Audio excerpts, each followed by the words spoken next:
Hello friends, இன்றைக்குமே ரொம்ப வித்தியாசமான ஒரு ரெசிபியோடு வந்திருக்கேங்க. ரொம்ப ரொம்ப டேஸ்ட்டாக இருக்கும். அதுவும் அத்திப்பழத்தை வச்சு செய்ய போகிறோம். அத்திப்பழம் வந்து நிறைய பேர் சாப்பிட மாட்டேங்கிறாங்க.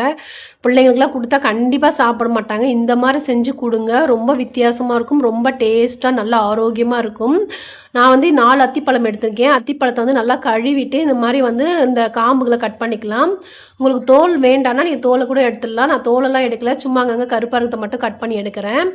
இதே மாதிரி எல்லா அத்திப்பழங்களையும் கட் பண்ணி எடுத்துக்கலாம். அதே மாதிரி கொஞ்சம் 2ஆக கட் பண்ணி பார்த்துக்கோங்க. சிலப்போ அதுக்குள்ளே பூச்சி இருக்குன்னு சொல்லுவாங்க. ஸோ இந்த மாதிரி கட் பண்ணிவிட்டு உள்ளே எதுவும் புழு பூச்சி இருக்கான்னு செக் பண்ணிக்கோங்க. செக் பண்ணிவிட்டு இந்த 4 அத்திப்பழங்களும் இதே மாதிரி கட் பண்ணி எடுத்துக்கலாம்.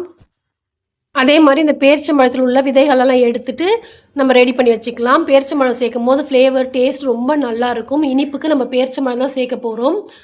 அதனால் கண்டிப்பாக பேரிச்சம்பழம் சேர்த்துக்கோங்க. இந்த அத்திப்பழத்தோட பேரிச்சம்பழம் சேர்த்து செய்யும்போது டேஸ்ட் ரொம்ப நல்லாயிருக்கும். இப்போ ஒரு மிக்ஸி ஜாரில் நம்ம பேரிச்சம்பழத்தை சேர்த்துக்கலாம். இது கூடவே நம்ம கட் பண்ணி வச்சுக்க அத்திப்பழமும் சேர்த்துக்கலாம். சேர்த்துட்டு இதில் வந்து கொஞ்சமாக தண்ணி சேர்த்து நல்லா நைஸ் பேஸ்ட்டாக அரைச்சி எடுத்துக்கோங்க. இப்போ நான் அரைச்சிட்டு வந்துடுறேன். இங்கே பாருங்கள், நல்லா இந்த அளவுக்கு நைஸ் பேஸ்ட் அரைச்சிக்கணும். அந்த பழம், அந்த பேரிச்சம்பழம் எல்லாம் சேர்த்து நல்லா நைஸாக அரைச்சி வச்சுக்கோங்க. இப்போ இது ஒரு பவுலில் சேர்த்துக்கலாம். ஒரு பவுலில் மாற்றிட்டேங்க. இப்போ இது கூட 1 கப் அளவுக்கு கோதுமை மாவு சேர்த்துக்கலாம். ஒரு 2 டீஸ்பூன் அளவுக்கு வெள்ளை ரவை சேர்த்துக்கலாம்.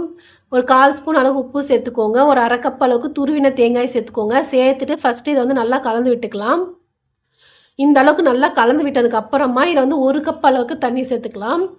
தண்ணி நிறைய சேர்த்துற வேண்டாம். நமக்கு வந்து இட்லி மாவு பதத்துக்கு வேணும். அதனால் வந்து தண்ணி அளவாக சேர்த்துக்கோங்க. வேணுன்னா கூட சேர்த்துக்கலாம். பார்த்துட்டு சேர்த்துக்கோங்க. இந்த அளவுக்கு நல்லா கலந்து விட்டுக்கோங்க. பாருங்கள், இந்த அளவுக்கு நல்லா திக்காக இருக்கணும். இப்போ இந்த அளவுக்கு நல்லா மாவு வந்து கட்டிகள் இல்லாமல் நல்லா கலந்ததுக்கப்புறமா நான் 1 ஸ்பூன் அளவுக்கு நாட்டு சர்க்கரை சேர்க்குறேன். இனிப்பு கொஞ்சம் கம்மியாக இருக்குது.